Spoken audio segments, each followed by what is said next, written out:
Hi there. For today's writing, we are going to be working on picture sequencing. The first picture is a pig playing in some mud. He or she has got blue shoes on, or his hooves are blue. I'm gathering they are blue shoes. We need to write an introduction for this picture. For the introduction for our story, we can come up with some reasons why the pig is playing outside in the mud. It might have been raining. The pig could have snuck outside while his mum was having a nap. The pig's mum could be doing some gardening and letting the pig play in the mud. What do you think? I have written the first paragraph to go with our sequence story. On a warm autumn day, a little pig named Jack put on his blue gumboots to play outside. Jack found a mud puddle to play in. I have got no punctuation in my story. That means there are no full stops, there are no commas. Therefore, I'm not allowed to take a breath while I'm reading my paragraph. Let me read you my paragraph without taking any breaths. Okay, we ready? Big breath. On a warm autumn day, a little pig named Jack put on his blue gumboots to play outside. Jack found a mud puddle to play in. What a mouthful! We really do need to add in some full stops and some commas. Where are we going to put a full stop and a comma so we can take a pause and catch our breath to carry on reading? I'm going to show you. Our writing today tells us a lot about what's happening in our picture sequence. We know that the weather is nice and warm. We know the season is autumn. We know that the pig is called Jack. We know that Jack put on his blue gumboots to go outside and play. I always tell students one sentence, one idea. Okay? That means one idea generally makes up a sentence. Okay. Let's read the start and see where our first idea is. On a warm autumn day, okay, we have got our first idea there, haven't we? Okay, we know the season is autumn, we know it's warm, and we know that it's daytime. Okay, but a sentence doesn't usually just have on a warm autumn day. What? Okay, so we need to add a bit more into that sentence. On a warm autumn day, a little pig named Jack put on his blue gumboots to play outside. Tricky, isn't it? We are going to put a comma after the word day because I'm going to read it and then you're going to read it with me. Okay, so nice big breath, okay? On a warm autumn day. We are naturally ready after reading those 5 words to take another breath. Okay, I can't do a full stop there because on a warm autumn day, full stop. Why are we putting a full stop there when we haven't quite said our full idea of what's happening?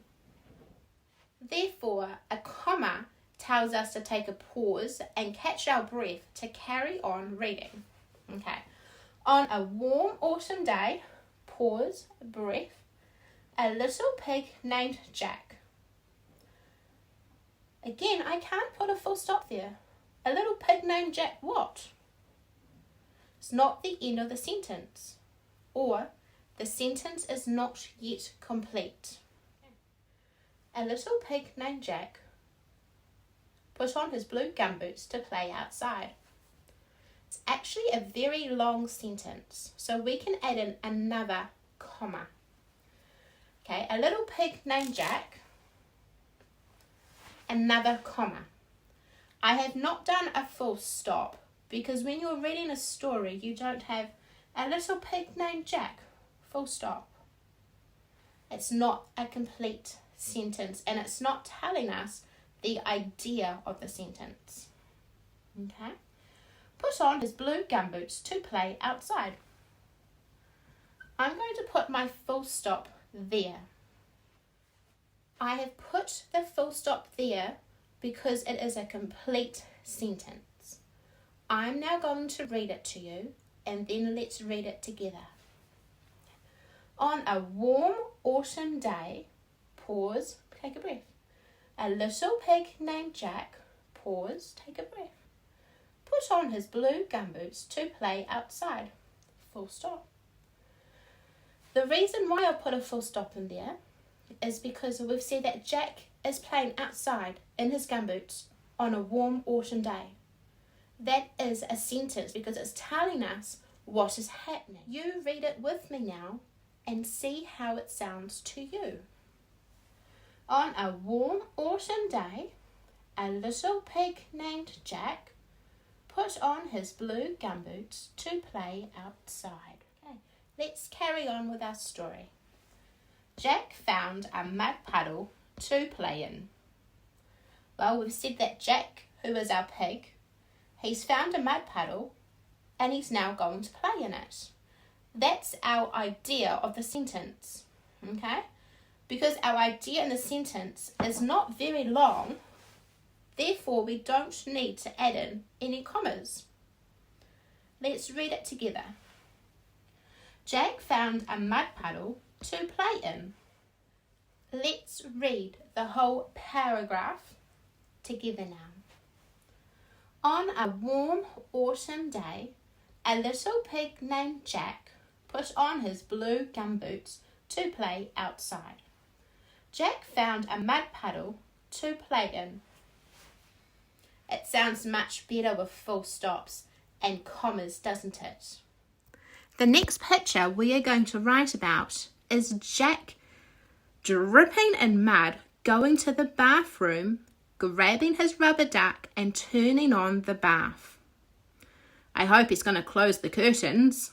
I have now written the second paragraph, but I have not added in capital letters, full stops, or commas, or any kind of punctuation.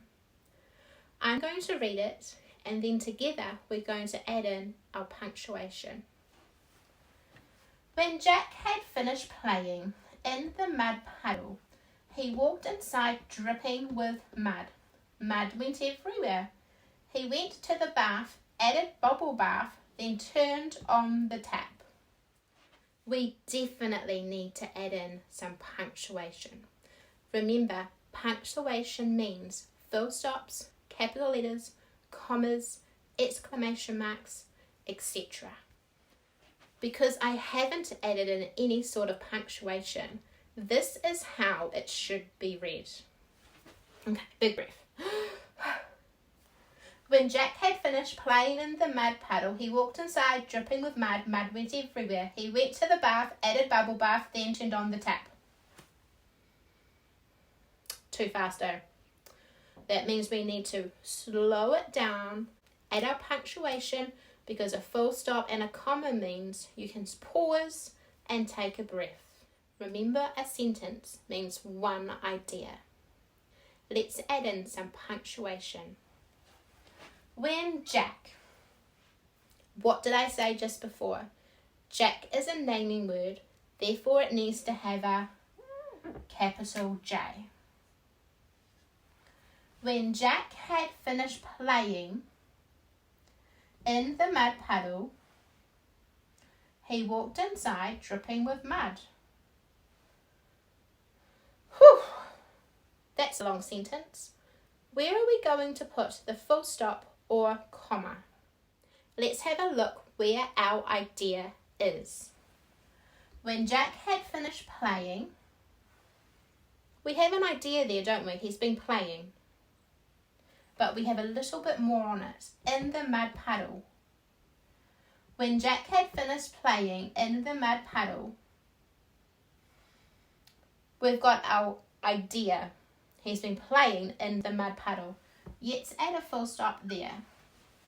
He walked inside dripping with mud. Mud went everywhere. Okay. Yes, we've added a full stop in here and we have our idea, yet the sentence still carries on. When Jack had finished playing in the mud puddle, he walked inside dripping with mud. That there is the end of a sentence because he was playing and he's walked inside dripping with mud. Okay? Therefore, we're going to change that full stop to a comma. That's a funny looking one. Here we go. Let's now read it. When Jack had finished playing in the mud puddle, pause, take a breath, he walked inside dripping with mud. Do you see how we've got our idea within our sentence? Okay, so mud here needs to become a capital letter because after a full stop, the next word always starts with a capital letter. Mud went everywhere. He went to the bath. Okay, this is going to be a short sentence. Mud went everywhere. I'm going to add in an exclamation mark because we're going, mud went everywhere. There's mud over the floor. There's mud on the walls. There's mud all over Jack. Okay, so an exclamation mark means something strong. Okay, mud went everywhere. Okay, 3 words. That makes a strong sentence. Okay, our idea is mud went everywhere in that sentence. Short sentences can be very good or effective. Let's carry on. He went to the bath, added bubble bath, then turned on the tap. Again, we can add in a comma because this is quite a long sentence sharing our idea. Remember, the H needs to have a capital H. He went to the bath, comma, added bubble bath, another comma, then turned on the tap, full stop. I have not added in full stops because it is not the end of the sentence. Okay, let's read it. He went to the bath, added bubble bath, then turned on the tap. I'm now going to read you this whole paragraph and let's see if it makes sense now. When Jack had finished playing in the mud puddle, he walked inside dripping with mud.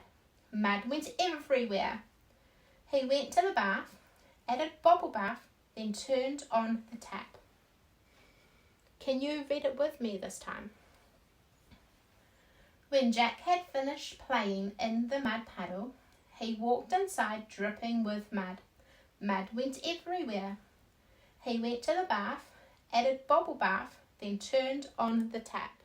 Pretty good paragraph, isn't it? Ready for the final picture. Here's our final picture of Jack having a scrub in the bathtub. You can see there's lots of bubbles overflowing. He did not close the curtains. He's still got mud all over the floor. Let's now write an ending paragraph to finish off our picture sequence. Here's the final part to the story. Jack was enjoying his warm bath. There was bubbles, mud still over the floor. Jack has a big mess to clean. Playing outside in the mud puddle was worth it. Doesn't make sense at all, does it? But we are going to make it make sense. Let's go. Remember, 1 sentence, 1 idea. Jack was enjoying his warm bath. Okay, we've said he was enjoying his warm bath. Full stop. Capital letter. There was bubbles. There was bubbles. There were bubbles. There were bubbles. See, it's changed was to were. There were bubbles. Full stop. Nice short sentence again. There were bubbles. Fix this E up, it's a bit messy. There were bubbles. Capital letter for mud. Mud still all over the floor. Then Jack. Mud still is. Mud still is all over the floor. Okay, full stop. We're adding a full stop because we have said our idea. And we are not continuing on with the mud over the floor in the next sentence. Capital J for Jack. Jack has a big mess to clean. Playing. So full stop there because playing doesn't go with the word clean. Okay. Jack has a big mess to clean. Playing. Do you see how it doesn't make sense? Therefore, we put a full stop. Capital letter for playing. Playing outside in the mud puddle was worth it. Do you see how we have changed a whole lot of words into sentences so that our story makes sense? I'm going to read it now just so I do know it makes sense. Jack was enjoying his warm bath. There were bubbles. Mud still is all over the floor. Jack has a big mess to clean. Playing outside in the mud puddle was worth it. Sounds pretty good, doesn't it? The sentences make sense. Can you read it with me now so you also know that it sounds right, therefore it makes sense? Jack was enjoying his warm bath. There were bubbles. Mud still is all over the floor. Jack has a big mess to clean. Playing outside in the mud puddle was worth it. Thank you for reading along with me. Also, I always ask if you have liked this video and you have learnt where to put full stops and use commas, can you please give me a great big thumbs up by clicking the like button below. Your picture sequencing is going to start off with this raccoon putting paint on the paint palette. Then we're going to move on to the raccoon smudging the paint palette or splotching the paint palette. And it looks like he or she is having a good think about what to paint. At the end of the picture sequencing, the raccoon has painted a ball. The paintbrush is behind the ear, and he or she is looking rather happy or chuffed with the artwork. You now need this picture sequence into an introduction, middle, and an end to make a story.